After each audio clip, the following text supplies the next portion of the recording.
Hello and a very warm welcome to Middle East Matters. Coming up in the show, 200 Yazidis freed after being held hostage by the Islamic State group. Unclear exactly why they were released, though most of them were frail and in need of medical attention. Living under the control of the Islamic State group, Syrians risk their lives filming public executions and sneaking the footage out to foreign journalists. And thousands of Egyptians turn out to pay their last respects to film legend Faten Hamama. She died at 83 after a career that spanned decades. We begin with Iraq, where the Islamic State group has freed around 200 Yazidis who they had held captive for over 5 months. Most of the hostages released were frail, elderly or indeed very young, prisoners who could prove hard to handle for the extremists. That's one theory being put forward to explain their drop-off on the outskirts of Kirkuk. Tens of thousands of Yazidis fled their hometowns as the militants took control last August, but hundreds of others were taken prisoner. Claire Williams reports on this surprising release. Young and old, but all of them in poor health and showing signs of neglect. These Yazidis have just been released by the Islamic State group. They'd been in captivity in northern Iraq since last August. I don't know why they released us. They are very bad people. They took children and they took women. They did bad things to us. They took us from Mosul to Riyadh's village. Then they brought us to Kirkuk. One former prisoner said Islamic State group fighters had ordered them onto buses on Saturday, and they feared they were going to be executed. Instead, they were dropped off, and on Sunday, Kurdish officials met the freed prisoners with blankets and food before taking them to a health centre in the town of Altın Köprü. We don't know the exact details of why they were released, but we have to welcome them and provide all their basic needs, including medical treatment. The commander of the Kurdish Peshmerga forces in Kirkuk has speculated the Islamic State group released prisoners it deemed a burden. Last August, the jihadists captured the Iraqi town Sinjar, forcing 50,000 Yazidis to flee, but many were taken captive by the group, with Yazidi women and girls forced into slavery. Meanwhile, across in Syria, residents in Deir ez-Zor have been living under the Islamic State group's control for months now. Using hidden cameras and risking their lives, some Syrians have filmed the public executions and other sufferings imposed by the extremists, footage that has managed to cross to foreign journalists. Luke Shrego has the story. We'd like to advise you that you may find scenes in this next report disturbing. 18 hours and 400 kilometres. This man risked his life to cross dozens of checkpoints and slip over the Syrian border into Turkey, all to show the world acts carried out by the Islamic State organisation in the eastern town of Deir ez-Zor. Look at what they're doing. One evening they forced this guy to his knees in a public square. He had a blindfold over his eyes. They'd accused him of attacking his mother and blaspheming before the Quran and Allah. Then a preacher with a Tunisian accent executed him in front of everyone.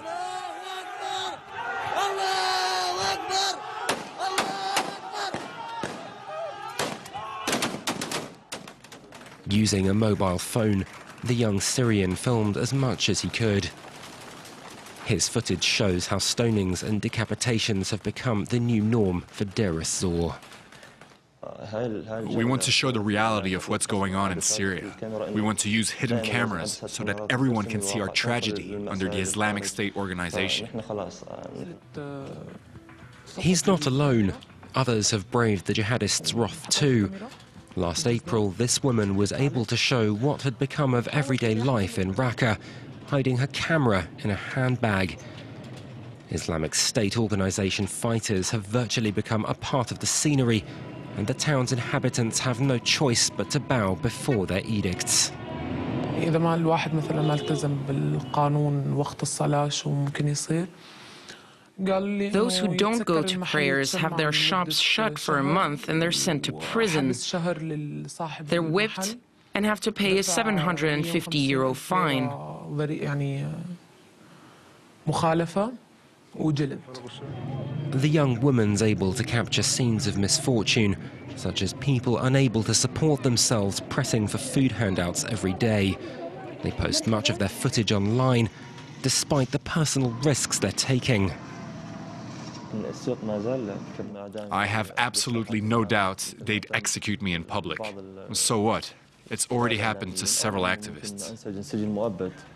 As the Islamic State organization's control tightens, it seems increasing numbers of Syrians are finding the threat of death holds increasingly less fear. The latest edition of French satirical Charlie Hebdo, which has the Prophet Muhammad on its cover, continues to draw crowds to the streets in anger. In Iran, dozens of students demonstrated outside the French embassy. Iran denounced the Paris attacks, but also condemned the latest sketches. A day before the students' protest, some 2,000 people had taken part in a similar protest. In Turkey, 150 people gathered at a mosque to commemorate the Kouachi brothers, the two men who carried out the killings at the Charlie Hebdo offices. Demonstrators there carried portraits of Osama bin Laden and the brothers. While in Gaza, radical Islamists there protested outside the French Cultural Centre, burning the French national flag. Well, blasphemy is back on the agenda in many countries since those attacks in Paris. France does not have any law against it, but laws do exist in 8 EU countries and elsewhere around the world. It's seen as a serious crime. Palestinian blogger Walid al-Husseini was sentenced to 7 years in prison for it. He fled to France, where this week his first book, called Blasphemer, The Prisons of Allah, was released. Julia Seeger takes us to meet Walid al-Husseini. His atheist blog has greatly angered the Muslim cyber world. He now lives in France, but back home, Walid al-Husseini's been charged with blasphemy. I know that some people could recognize me in the streets. Radical Muslims won't back down.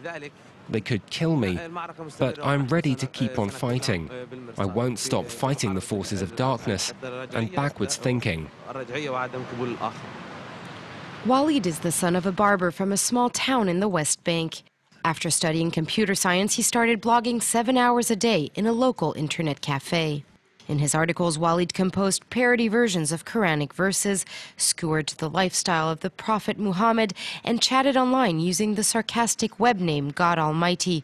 More than 150,000 people followed his blog daily, but he was soon arrested. Insulting religion in the Palestinian territories is a crime. When they arrested me in 2010, they tortured me. They wouldn't let me sleep. They'd force me to stand for hours, and they'd whip me. I had to appear in front of a military court for blasphemy, even though I'm a civilian. This trial's a masquerade. Walid al-Husseini managed to flee to Jordan and then to France, where he published his first book.